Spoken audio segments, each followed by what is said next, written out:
네, 오늘의 건강 닥터 바로 소개해 드릴게요. 나와 우리 가족의 척추 건강 지킴이 최우성 원장님과 함께합니다. 네, 안녕하세요. 안녕하세요. 네, 원장님 네. 반갑습니다. 자, 오늘 이제 척추 질환에 대해서 다양한 이야기들 좀 나눠볼 텐데요. 척추 질환하면 굉장히 치료법들이 다양합니다. 네. 뭐 물리치료, 뭐 주사, 수술 치료까지 굉장히 다양한데 한방 쪽에는 또 어떤 방법으로 다스리는지 궁금하네요. 한방 쪽에 오시는 분들이 대부분의 딜레마를 이제 겪고 있다라고 말씀들을 많이 하십니다. 네. 뭐 물리치료나 아니면 주사 치료나 아니면 드시는 약들이나 심지어는 수술까지 여러 가지 치료들을 했었는데 다시 또 재발하거나 아니면 시간이 지나서 통증이 다시 또 올라오거나 이런 것들 때문에 한방을 내원하시는 분들이 정말 많거든요.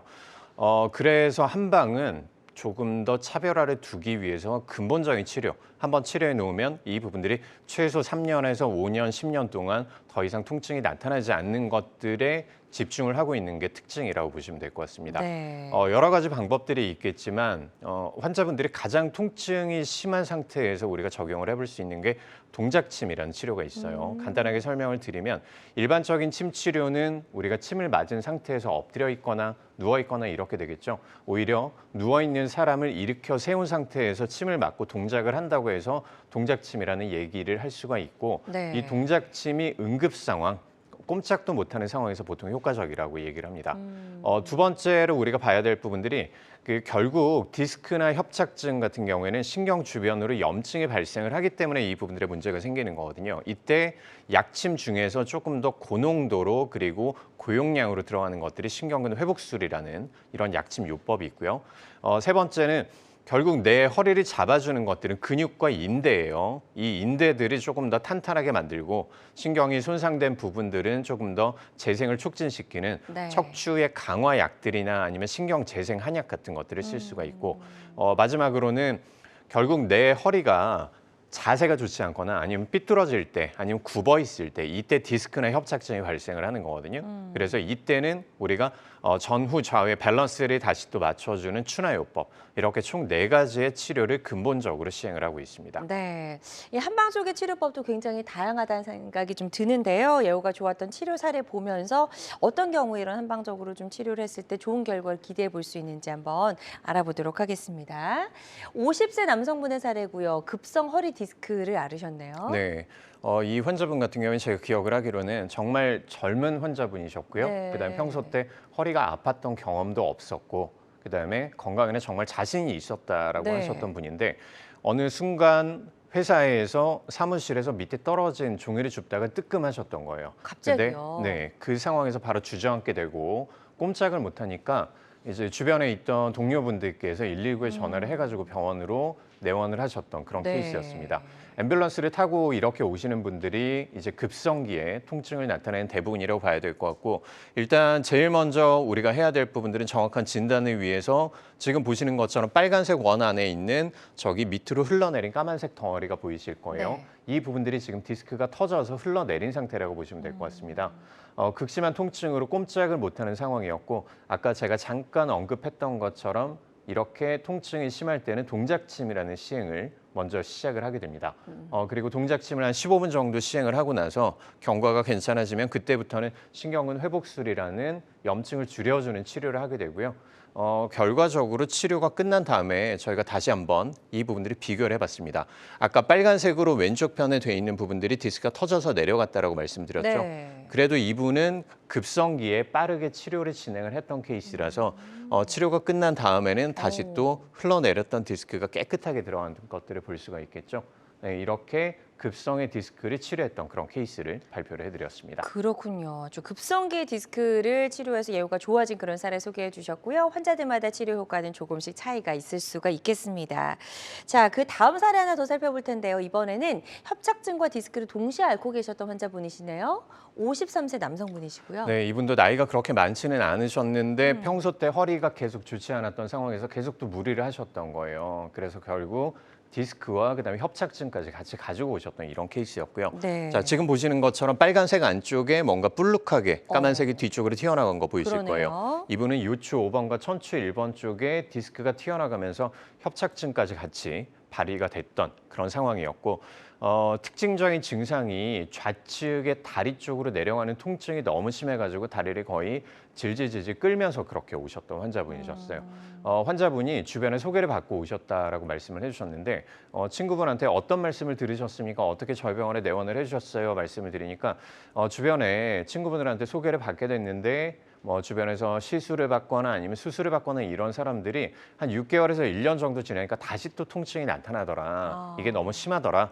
라는 판단 때문에 네. 한방으로 이제 수술이나 시술 없이 이렇게 치료를 해보자라고 그렇게 내원을 해주셨던 상태였고 이분도 일단 수술 권유를 받은 상태라서 뭐 증상 자체가 만만치는 않았습니다. 근데 왼쪽 다리 통증이 너무 심했기 때문에 제일 먼저 동작침을 통해서 급성의 통증을 먼저 줄여주게 됐었고 두 번째로는 신경근 회복술이라는 약침 치료를 통해서 안에 염증을 줄여서 환자분들이 조금 더 걸기가 편하게 그렇게 만들어졌어요. 네. 마지막으로는 53세의 나이기는 하지만 퇴행성 변화가 너무 심했기 때문에 척추를 강화하는 약들 그리고 신경을 재생하는 한약들에 집중해서 치료를 해봤습니다. 그리고 치료 후에 저희가 다시 한번 MRI를 찍어서 얼마만큼 좋아졌는지를 다시 한번 볼 수가 있었는데요. 네. 자, 지금 보시는 것처럼 자, 왼쪽 편이 디스크가 볼록하게 튀어나와서 협착증이 유발이 됐던 상태였어요. 그리고 오른쪽은 치료가 다 끝난 다음에 네. 디스크가 흡수된 것들을 볼 수가 있죠. 다른 단면도로 한번 같이 보면 예. 자,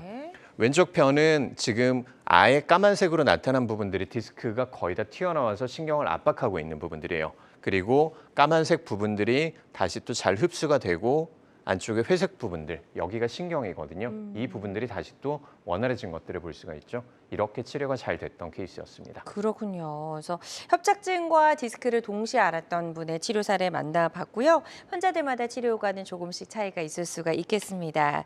자, 그리고 이제 말씀해주신 것처럼 척추 질환은 치료 후에도 재발하기로도 유명하잖아요. 그래서 환자분들이 굉장히 힘들어하시는데 이렇게 재발한 경우에도 또 좀 좋은 치료법이 있는지도 궁금합니다. 네, 척추 질환이 정말 무서운 이유 중에 하나가 통증은 어떻게든 우리가 진통제나 진통제 주사나 이런 것들을 가지고 얼마든지 낫게 할 수가 있어요. 근데 근본적인 원인이 해결되지 않으면 어차피 다시 또 몇 개월 뒤에 통증이 나타난다는 거거든요.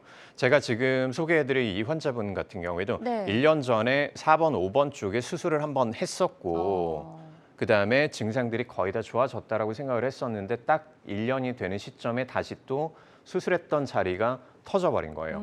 자, 지금 보시는 것처럼 빨간색 안쪽에 뭔가 길게 밑으로 내려간 것들을 볼 수가 있거든요. 자, 이게 수술했던 자리에 상처가 아물었다라고 생각을 했었는데 네. 다시 또 디스크가 터져서 흘러내려온 상황인 거예요.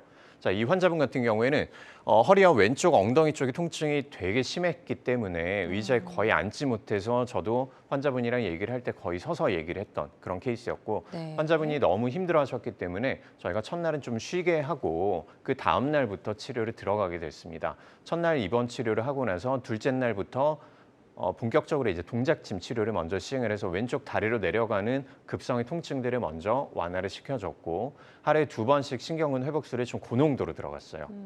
마지막으로는 척추 강화 한약들 그 중에서 신경재생 한약들을 하루에 3번씩 투여를 하면서 네. 안쪽에 지금 녹아내려 있는 신경들을 다시 또 재생을 촉진시켜줬거든요.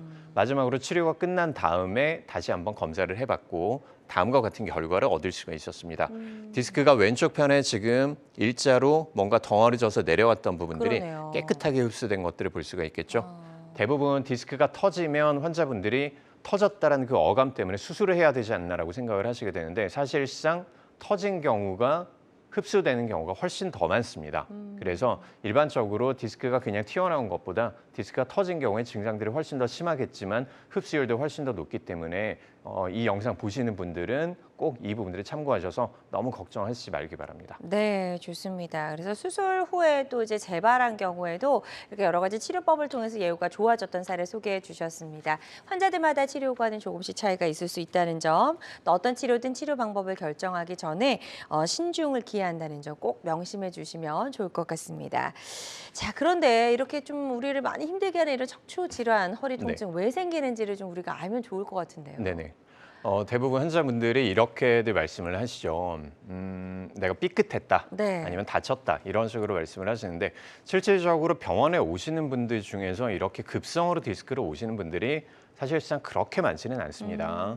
대부분 이제 교통사고나 이런 외상이거나 아니면 무리한 운동 같은 것들, 이런 것들. 안 그러면 지금 날씨가 많이 춥죠. 추운 상태에서 삐끗해가지고 이제 넘어지거나 이런 경우도 많지만 사실상 내가 건강한 상태고 척추가 별다른 문제가 없다면 이런 상황들도 충분히 이겨낼 수가 있는 거예요. 근데 여기서 우리가 집중을 해야 되는 부분들이 평소 때 잘못된 생활 습관이나 아니면 자세를 가지면서 디스크에 문제가 생기는 경우들, 그다음에 안타까운 얘기지만 우리가 한 살 한 살 먹어가면서 디스크나 아니면 주변에 있는 뼈나 이런 부분들의 퇴행성이 증가하는 경우들, 이때는 내가 조그마한 외상들, 아까 제가 첫 번째 사례에서도 말씀드렸죠. 사무실에서 이제 허리를 굽혀가지고 뭔가를 줍는 이 동작 정말 네. 아무것도 아닌데 그러니까요. 이런 상황에서도 디스크가 터질 수 있는 거예요. 그리고 최근에 정말 문제가 많이 되고 있죠. 비만으로 인한 체형의 변화와 무게 증가로 인해서 척추 질환들이 정말 많이 생기고 있는 그런 그렇군요. 실정입니다. 예, 그래서 역시 비만인 경우에도 좀 몸무게 조절이 꼭 필요할 것 같다는 생각 다시 한번 해봅니다. 자, 최우성 원장님과 함께하고 있습니다. 척추 통증을 탈출하는 데 도움을 줄 수 있는 다양한 한방 치료법들 알아보고 있고요. 지금 척추 질환 때문에 좀 일상생활이 힘겹거나 여러 가지 고민, 궁금증 있으신 분들이라면 026677-0012번으로 전화 주셔서 최우성 원장님과 한번 상담을 받아보시면 도움이 되지 않을까 싶습니다. 직접 전화 연결이 좀 부담스러우신 분들도 사연만 남겨주셔도 상담 도와드리니까요. 부담 갖지 마시고 편안한 마음으로 전화 주시면 되겠고요. 지금 많은 분들이 전화 상담 참여해주고 계십니다. 접수 상황 잠시 살펴보도록 하겠습니다. 64세 아버님께서 전화를 주셨고요. 갑자기 배가 나오면서 허리가 아픕니다. 앉아있을 때 통증이 특히 심한데 어떻게 하면 좋을까요? 라고 전화 주셨네요. 네, 환자분들 중에 이런 분들이 정말 많으신데 네. 갑자기 배가 나오면서 이제 허리가 아프다, 살이 쪄서 허리가 아프다 이렇게 말씀하시는 분들이 정말 많으시거든요.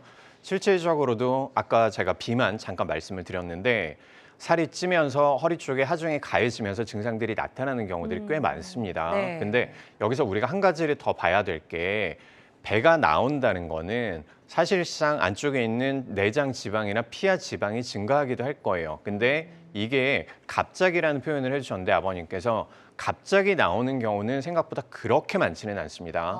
아예 다른 질환들이 뭐 내분비계의 대사 이상이나 이런 것들이 있다면 우리가 허리 아픈 게 아예 신경이 안 쓰일게요. 이게 배가 나오면서 허리가 아픈 경우는 대부분의 경우는 복근이 약해지기 때문이에요. 복근이 약해지면서 내가 내장 지방 또는 피하 지방이 생기는 것보다 훨씬 더 앞으로 이렇게 허리가 꺾이는 경우들이 많이 생기거든요. 허리 모양이 좀 달라지는 맞습니다. 거죠. 결국 이제 척추 그다음에 골반의 변형 때문에 허리가 앞으로 꺾이면서 디스크가 눌리고 신경이 눌리는 경우들이 많습니다. 그래서 아버님께서는 지금 제일 먼저 해보셔야 될 게 주변에 한의원 또는 한방병원을 찾아서 내 자세가 지금 정확하게 어떻게 돼 있는지, 그리고 복근의 상태와 그다음에 허리 뒤쪽에 있는 척추 기립근의 상태를 배열을 한번 보시는 게 제일 먼저 이루어져야 될 것 같아요. 네, 좋습니다. 상담해 주신 내용 잘 참고하셔서 치료 받으시는 데 도움이 되셨으면 좋겠고요. 다음도 전화 접수 상황 살펴보도록 하겠습니다. 자, 이번에는 40대 남성분이 전화를 주셨습니다. 요즘처럼 추워지면 협착증의 증상이 심해지는데 이것도 한방 치료가 가능할까요? 라고 질문 남겨주셨네요. 맞아요. 그 협착증 증상들 중에서 환자분들이 겨울철이 될 때, 그다음에 지금처럼 초겨울이라고 하죠. 네. 갑자기 오늘처럼 추워지는 날, 이런 날의 증상들이 더 많이 심해진다라고 말씀을 하시는데 이 간단한 이유입니다. 협착증이라는 건 결국 내 허리에 있는 신경이 눌리게 되고 이 신경이 눌리면 다리 쪽으로 내려가는 신경의 전도라고 합니다. 네. 이 전기 신호가 제대로 작동을 잘 못해주게 되거든요. 협착증이 참 무서운 이유 중에 하나가 정말 단순한 증상들에서 먼저 시작을 한다는 거예요. 협착증인지 모르고 그냥 넘어간다는 거예요. 특히나 날씨가 조금 추워지거나 아니면 내년 봄에도 이런 증상들이 나타날 수 있어요. 네. 발이 최근 들어서 조금 더 많이 시린 것 같아. 아니면 다리에 힘이 잘 안 들어가거나 아니면 피가 잘 안 통하는 것 같아. 그래서 보통 환자분들이 착각을 하시는 게 하지 정맥류나 이런 혈액 순환이 잘 안 된다라고 착각하시는 경우들이 많아요. 그리고 거기에 대한 뭐 약들이나 아니면 처치를 받는데도 증상이 나아지지 않기 때문에 병원에 오셔서 결국 검사를 하고 협착증이라고 진단받으시는 경우들이 정말 많거든요. 자, 정리를 해보면 협착증이라는 건 결국 신경이 눌리는 질환인데 날씨가 추워지면 근육과 인대도 뻣뻣해지고 그다음에 신경의 전도도 원활하지 못하기 때문에 협착증의 증상이 정말 더 많이 심해지는 거예요. 뭐 바로 우리가 검사나 처치를 먼저 시행을 해보셔야 되겠지만 집에서 할 수 있는 간단한 방법들이 족욕 그리고 반신욕 이거 매일매일 해주시면 정말 도움 많이 될 겁니다. 꼭 한번 해보시기 바랄게요. 네. 좋습니다. 지금 다양하게 상담을 아주 친절하게 잘 해주셨거든요. 이 부분 참고하셔서 좀 이 증상들이 나아지는 데 도움이 되셨으면 좋겠습니다. 지금 전화로 다양한 증상과 궁금증 물어봐 주고 계십니다. 계속해서 건강 상담 전화는 활짝 열려 있고요. 026677-0012번으로 전화 주시면 되겠습니다. 그리고 실시간 시청자 상담은 생방송 도중에만 가능하니까요. 좀 서둘러 주시면 좋을 것 같아요. 여러분은 지금 우리 가족 건강 지킴이 건강 닥터와 함께하는 건강 매거진 시청하고 계십니다.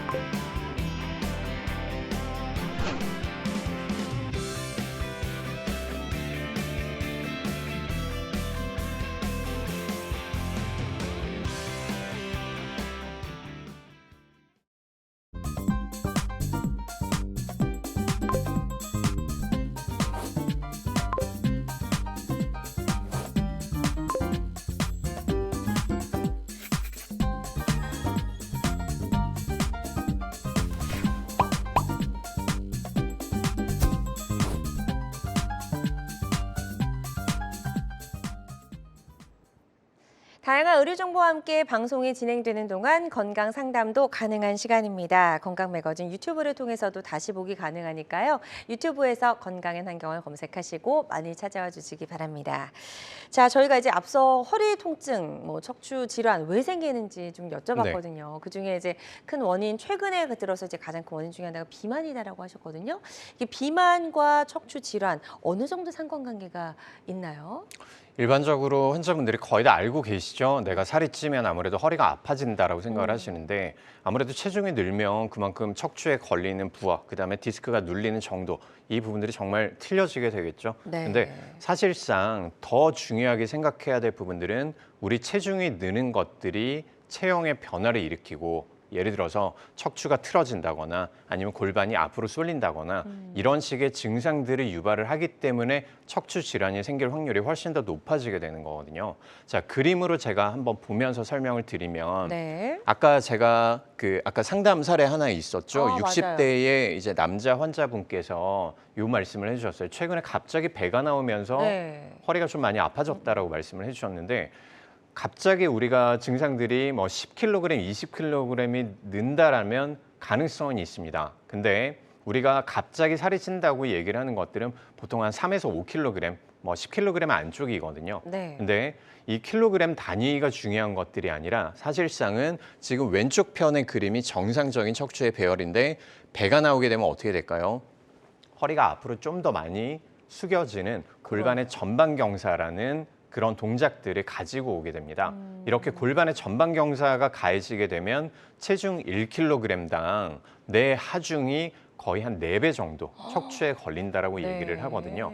그래서 아까 제가 말씀드렸던 것처럼 복부가 약해지고 앞에 배가 나오고 골반이 앞으로 쏠리고 이런 여러 가지 역학적 관계들에 따라서 비만이 척추 질환의 위험을 상당히 많이 올린다라고 보셔야 될 것 같습니다. 네.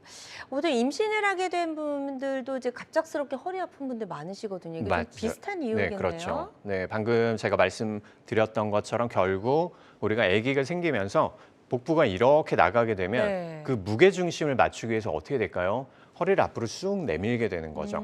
자, 이런 자세들이 결국 허리 뒤쪽으로 하중을 더 많이 주게 되고 아까 1kg당 한 4배 정도라고 말씀을 드렸었는데 마찬가지로 그림을 보면서 제가 조금 더 설명을 좀 드리면요. 네. 자, 지금 왼쪽 편이 정상 자세, 네. 그다음에 오른쪽 편이 배가 살짝 나가면서 골반이 앞으로 이렇게 빠져 있는 상태를 얘기를 하는 거예요. 자, 중력선을 한번 볼게요. 파란색의 중력선이 왼쪽 사람 같은 경우에는 위에서 아래로 쭉 가고 있지만 지금 오른쪽 사람 같은 경우에는 어떻게 돼 있을까요? 앞쪽으로 꺾였어요. 꺾여 있게 되겠죠. 네. 그리고 골반이 앞으로 이렇게 쏠려 있게 되기 때문에 이 부분들이 뒤로 내려가는 신경을 압박할 확률이 훨씬 더 높아지고 디스크가 더 많이 눌리고 뼈는 더 튀어나오고 이런 것들 때문에 척추 디스크와 협착증의 가능성이 훨씬 더 높아지게 되는 겁니다. 그렇군요.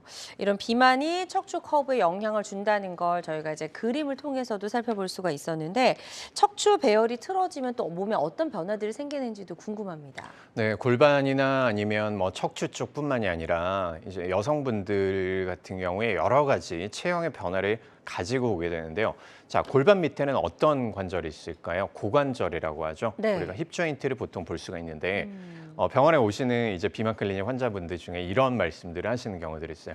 최근에 제가 골반이 더 넓어지고 하체에 살이 더 많이 붙어가지고 이게 뭔가 이상해진 것 같아요 라고 말씀들을 하시는데 이런 것들을 저희가 어떤 식으로 설명을 드리는지 다시 한번 이제 그림을 보면서 이제 설명을 좀 해드리려고 하는데요.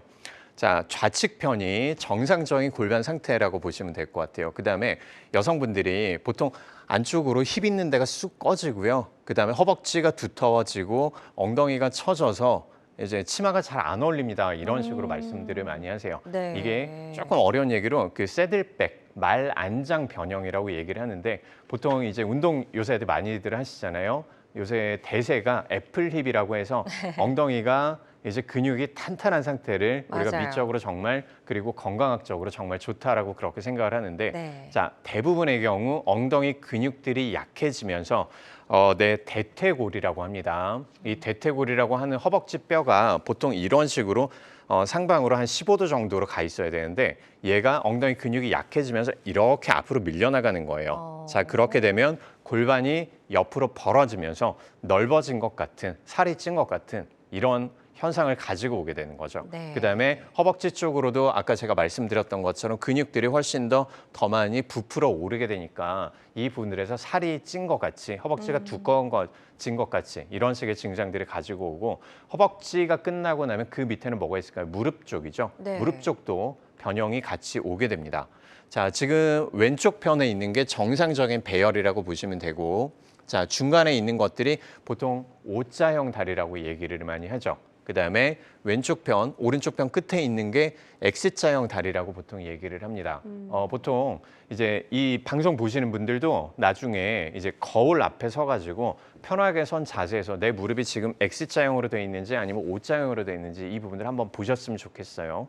자, 대부분 비만 초기에 그리고 근육이 약해지는 상황에서는 이렇게 X자형 다리가 생기게 됩니다. 이게 골반이 앞으로 쏠려서 나가면서 이 부분들을 무게 중심을 맞추기 위해서 이렇게 X자형 다리로 만들어지게 되거든요. 자, 이렇게 되면 무릎 내측에 부하가 엄청 많이 걸리게 되는 거예요. 자, 부하가 걸리면서 무릎 안에 있는 반월상 연골이라고 하죠. 자, 이 반월상 연골이 조금씩 닳아 없어지면서 나이가 들어가면서 40대, 50대가 되면 그때부터는 O자형 다리가 되기 시작해요. 자, 이렇게 되면 퇴행성 관절염의 위험이 훨씬 더 높아지게 되는 거죠. 그렇겠네요. 이렇게 비만이 척추 질환뿐만 아니라 무릎 쪽에 관절 쪽의 문제도 같이 가지고 온다고 볼 수가 있고 네. 무릎 쪽으로 제가 한 가지만 더 보면 자, 옆에서 우리가 본 그림으로 다시 한번 이 부분들을 설명을 드릴 거예요. 자, 앞뒤로 보시면서 내 무릎이 지금 X자형인지 아니면 O자형인지 이 부분들 한번 관찰을 해보시고 옆으로 선 상태에서 일자로 쭉 곧게 내려가야 되는데 얘가 뒤쪽으로 빠져 있는 반장슬이라고 얘기를 하는데 무릎이 뒤쪽으로 빠져 있는 상태도 관찰을 할 수가 있을 거예요. 보통 근육이 많이 약하시거나 아니면 허벅지 앞쪽에 살이 많이 찌시는 분들 이런 분들 같은 경우에 무릎이 이런 식의 반장슬로 나타나게 되는데 이렇게 반장슬이 되면 문제가 되는 게 무릎의 불안정성이라고 하는데 무릎이 훨씬 더 덜컹거릴 확률이 높아지는 거예요. 연골도 많이 닳게 되고 그다음에 종아리 쪽이 항상 단단해진다. 그리고 허벅지 쪽에 살이 잘 빠지지 않는다. 이런 사람들 있죠. 이런 경우엔 반장슬에 문제가 있으니까 여기에 대한 교정을 해주시는 것들이 필요합니다. 네, 좋습니다. 그래서 비만이 되면 이제 여러 가지 척추를 비롯해서 무릎에도 이런 여러 가지 변화가 생긴다는 걸 저희가 알 수가 있었기 때문에 또 역시 비만도 좀 잘 관리를 해야 될 것 같은 생각을 해봅니다.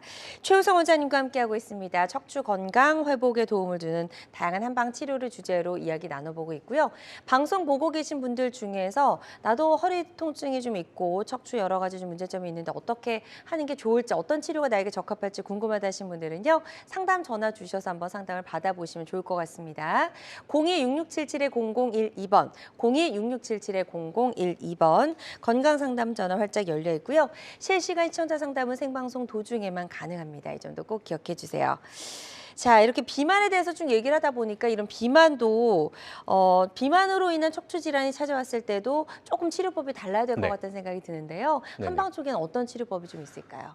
일단 환자분이 오셨을 때 가장 먼저 해야 될 부분들은 환자분의 경향성, 즉 체질을 감별을 하게 됩니다. 네. 이렇게 환자분의 체질을 상태를 분석을 하고 나서 이제 독소를 배출하는 것들을 먼저 시작을 하거든요. 그리고 환자분들의 증상들에 맞게 내가 얼마만큼의 감량 목표를 가져야 되겠다라는 것들을 세팅을 하고 나서 그때부터는 집중적으로 감량을 하는 그 시기에 들어가죠. 허리 쪽이나 아니면 관절 쪽으로는 통증을 감소하는 이런 치료들을 우리가 진행을 하게 되고요.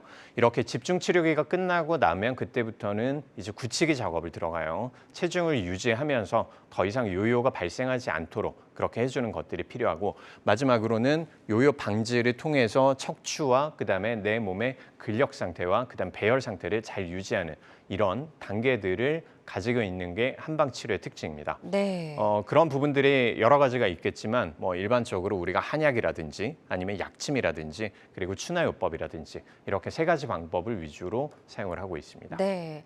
사실 살을 빼는 것도 굉장히 힘들지만 힘들게 살을 빼도 또 그걸 유지하는 데도 굉장히 어렵거든요. 그래서 한방 치료의 도움을 받아보는 것도 도움이 될 수 있을 것 같다는 생각이 들고요.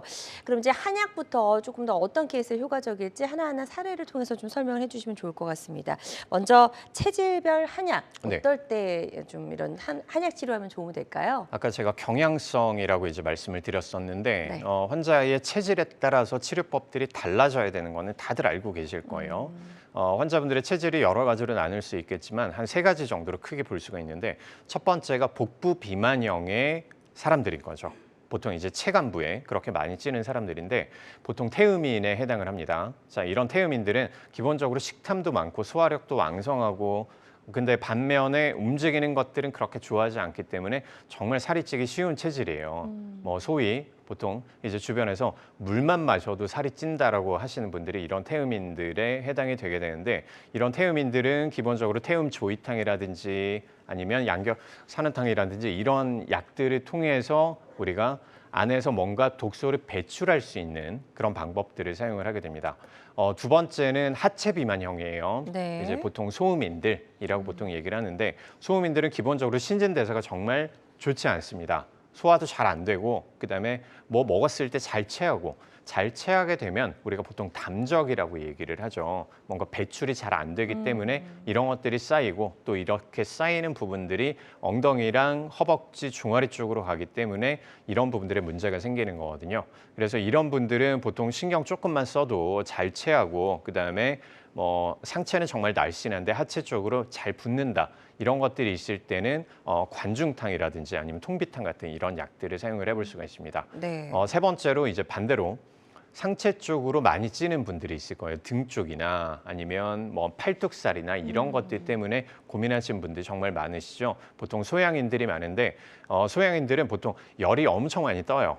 열이 뜨기 때문에 오늘같이 추운 날도 나는 꼭 아이스로 된 음료수를 마셔야 돼. 뭐 이런 사람들이거나 아니면 성격도 조금 급하고, 이런 분들의 특징이 또 화가 많이 나거나 스트레스를 많이 받을 때 갈증을 많이 느끼게 되거든요. 이렇게 갈증을 느낄 때 폭식을 하고 그다음에 또 차가운 음료를 마시면서 체질이 정말 더 나빠지게 되는 거예요. 자, 이때 우리가 사용을 할 수가 있는 것들이 뭐 형방지황탕부터 시작을 해가지고 안쪽에 뭐 양격산화탕 같은 약들, 이런 것들을 통해서 열을 꺼트리는 쪽으로, 그래서 식욕을 좀 낮춰주는 쪽으로 접근을 할 수가 있습니다. 네.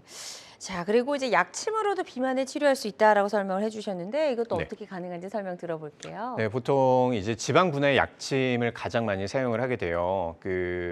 리포엑스라는 이런 약침이 있는데, 이 약침이 아까 제가 말씀드렸던 그 소음인들 같은 경우에는 안쪽에 뭔가 대사 기전들을 좀 더 원활하게 만들어가지고 지방을 분해시킬 수 있는 그런 약침이 있고요.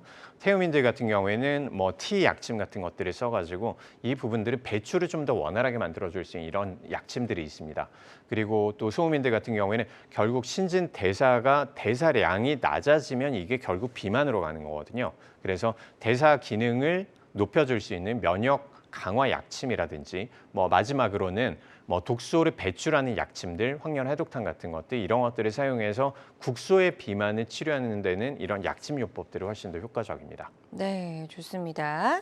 자, 비만을 치료한 한방 치료법 저희가 세 가지 알아보고 있습니다. 첫 번째가 한약, 두 번째가 약침이었고요.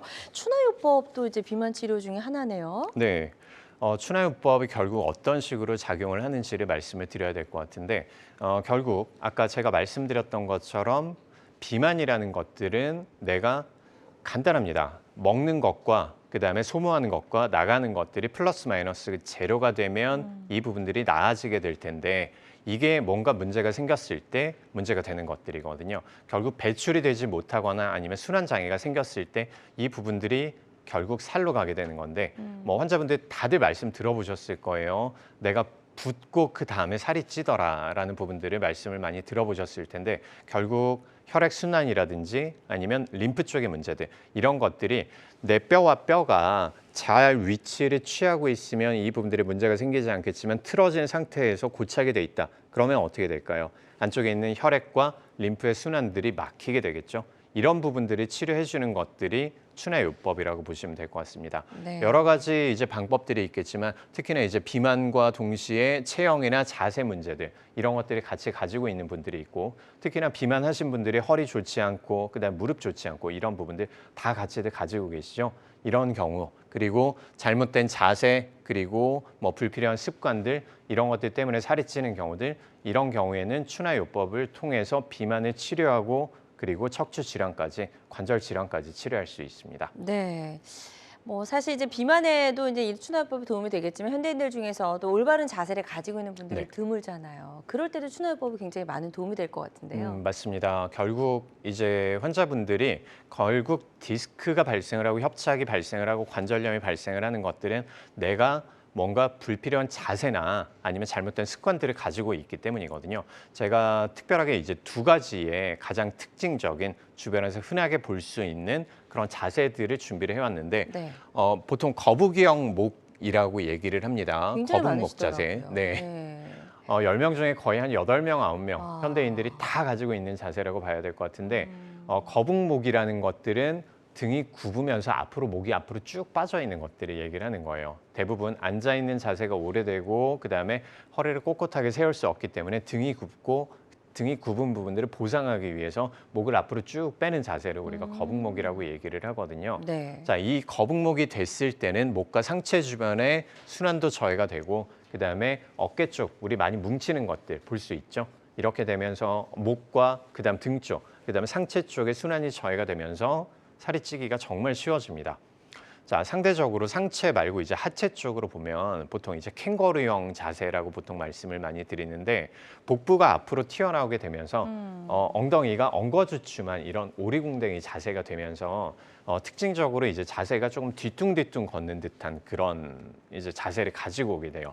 그다음에 하체가 불안정해지니까 예전에 비해서 뭐 조그만한 거에도 잘 미끄러지거나 넘어지거나 이런 식의 증상들을 가지고 오시는 경우도 많고요. 골반이 과하게 앞으로 기울어지면서 아까 말씀드렸던 X자형 다리로 가고 그다음에 최종적으로는 나이가 들어가면서 O자형 다리가 되면서 퇴행성 관절염까지 그리고 발목의 관절염까지 가지고 오는 게 특징적인 자세입니다. 네, 좋습니다. 그래서 추나요법을 해볼 만한 이제 이런 여러 가지 상황들 설명을 해주셨습니다. 환자들마다 치료 효과는 조금씩 다를 수가 있겠고요. 어떤 치료든 치료 방법을 결정하기 전에 본인에게 가장 적합한 치료법을 찾는 것이 무엇보다 중요하다는 점 다시 한번 유념해 주시면 좋을 것 같습니다. 건강 매거진 함께하고 있습니다. 최우성 원장과 함께 척추 통증 탈중에 도움을 주는 한방 치료법들 알아보고 있고요. 지금 척추 질환 때문에 여러 가지 고민 있으신 분들, 궁금한 점 있는 분들은요. 026677-0012번, 026677-0012번으로 전화 주시면 되겠습니다. 자, 전화 접수 상황 또 잠시 짚어보도록 하겠습니다. 자, 30대 여성분이십니다. 허리와 무릎이 안 좋아서 다이어트를 해야 되는데 또 요요가 걱정이 됩니다라고 하셨어요. 이분은 약간 비만이 좀 있으신 것 같아요. 그렇죠. 아유, 고생이 많으십니다. 보통 다이어트를 할 때 정말 힘드시죠?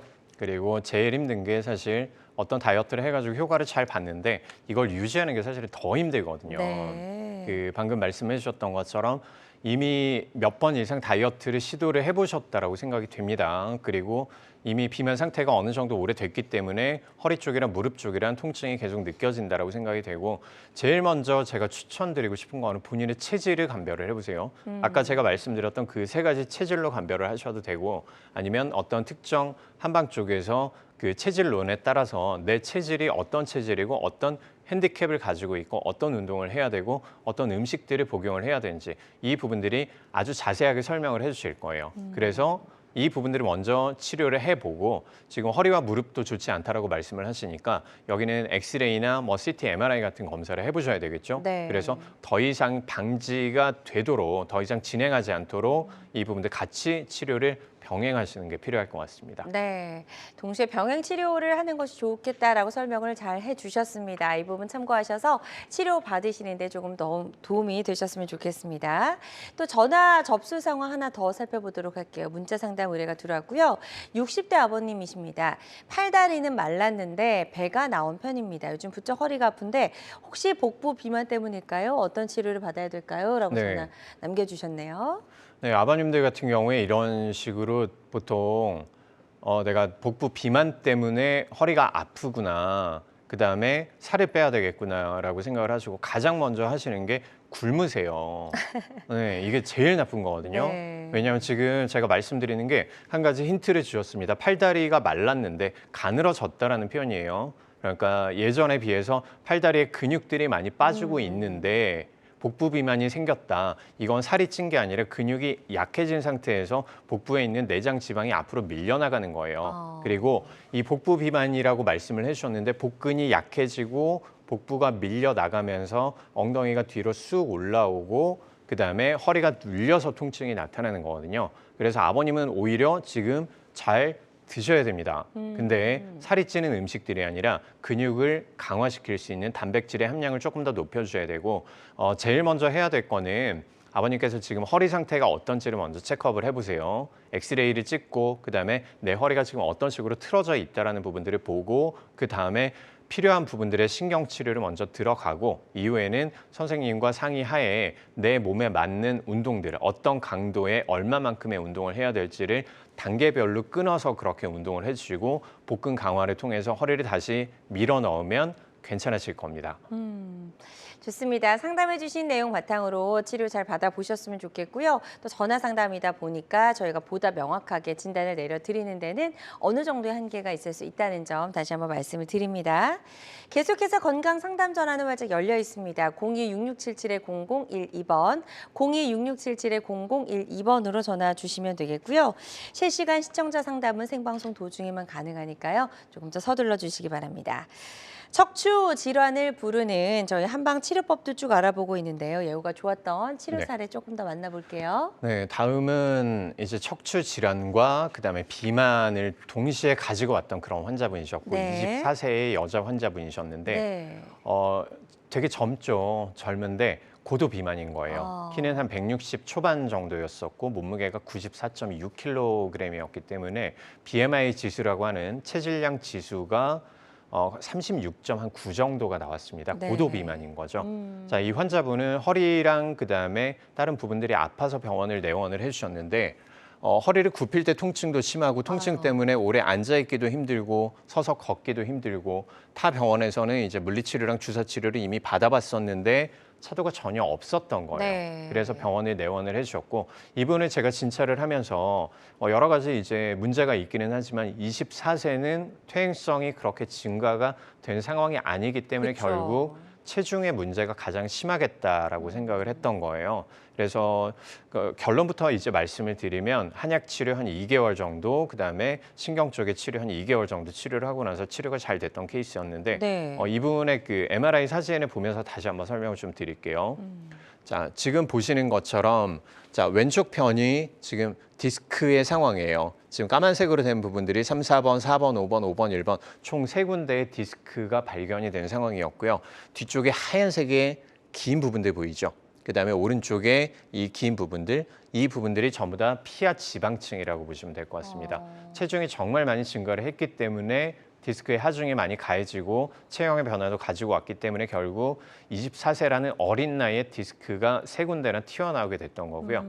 이 환자분 같은 경우에는 2가지로 접근을 했죠. 아까 제가 말씀드렸던 태음인이라고 진단을 내리고 안쪽에 노폐물을 배출시킬 수 있는 비만 치료 한약과 그다음에 신경을 재생할 수 있는 신경근 회복술이라는 약침 치료들 이 2가지를 통해서 최종적으로는 한 20kg 정도 감량을 하고 디스크 상황도 잘 회복이 됐던 그런 케이스였습니다. 네, 좋습니다. 아주 예후가 좋아진 사례 소개해 주셨고요. 환자들마다 치료 효과는 조금씩 다를 수가 있겠습니다. 또 어떤 치료든 치료 방법을 선택하기 전에 본인에게 적합한 방법을 선택하는 게 가장 좋은 결정이라는 점 꼭 기억해 주시길 바랍니다. 자, 아주 예후가 좋았던 사례 만나보셨습니다. 그리고 이제 전 세계 비만 인구도 굉장히 많이 늘었잖아요. 10억 명 시대다 이런 이야기가 네. 있더라고요.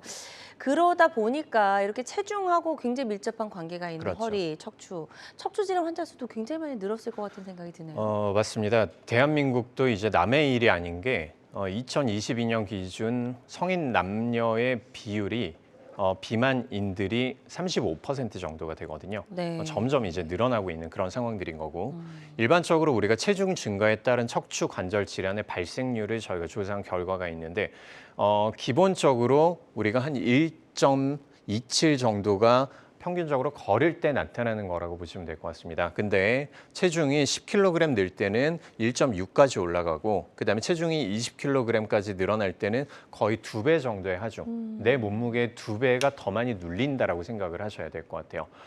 또한 한 가지 봐야 될 게 아까 결국 디스크나 협착증 같은 경우에는 내 몸이 건강할 땐 발생하지 않다가 내 디스크가 퇴행성이 진행이 되고 나서 그때부터 문제가 생긴다라고 설명을 드렸었죠. 자, 퇴행성이 정상 체중일 때 2를 봤다면 과체중이나 비만일 때는 디스크의 퇴행성이 1.8배, 거의 한 2배 정도 더 자주 나타나는 것들을 볼 수가 있겠죠. 자, 퇴행성 디스크의 확률이 2배라면 내 디스크나 아니면 협착증의 발생 확률은 거의 4배에서 6배까지 올라간다고 볼 수 있기 때문에 네. 미리미리 관리 잘 하셔야 되겠습니다.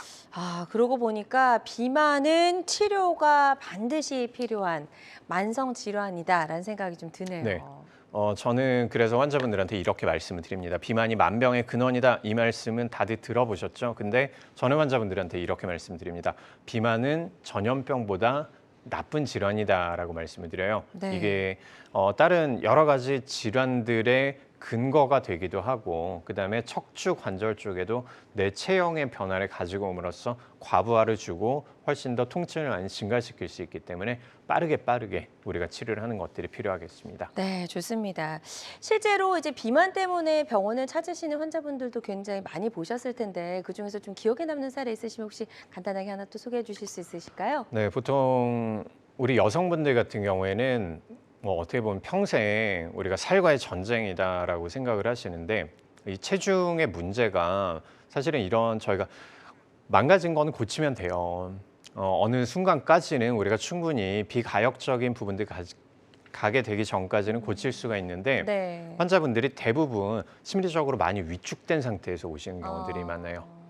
자기 자존감도 많이 낮아지고 맞아요. 그다음에 내가 이거 해봤는데 안 됐어, 저거 해봤는데 안 됐어, 나는 더 이상 희망이 없나 봐 이렇게 낙담하시는 경우들이 정말 많은데 간단합니다. 체질을 분석하고 그다음에 그 체질에 맞게 효과적으로 할 수 있는 방법들이 정말 많으니까 조금만 본인의 노력이 더해진다면 충분히 우리 비만 탈출을 할 수 있으니까 네. 꼭 한번 시도해 보시기 바랍니다. 맞아요. 포기하지 마시고요. 비만도 치료하시면서 척추 질환도 동시에 치료할 수 있는 방법들이 다양하게 있으니까요. 희망 잃지 마시고 반드시 적극적으로 좀 치료를 받아보셨으면 좋겠습니다. 자, 오늘 최우성 원장님 모시고 비만과 척추 질환의 다양한 한방 치료법들 쭉 한번 살펴봤는데요. 있는데요. 한방 치료를 이제 고려하고 있는 환자분들이 반드시 알아야 될 주의사항이 있다면 어떤 게 있을까요? 네, 아까 제가 여러 가지 이제 치료법들을 말씀을 드렸었는데 한방 치료는 아까 제가 말씀드렸던 것처럼 단순한 통증을 잡아주는 치료라고 보기는 좀 어렵습니다. 통증을 잡아주는 것들은 여러 가지 다른 방법들을 사용을 하되 한방 쪽은 근본적인 치료가 들어가기 때문에 우리가 일주일 치료하고 2주일 치료하고 통증이 낫지 않더라 이렇게 생각하시면 훨씬 더 본인이 힘들어지시는 거예요. 그래서 최소 한 2주에서 4주 정도 치료가 진행이 되고 나서 그때부터 천천히 반응이 나타나니까 대부분의 경우에서는 이제 이렇게 포기하지 마시고 열심히 치료 받으시기 바랍니다. 네, 좋습니다.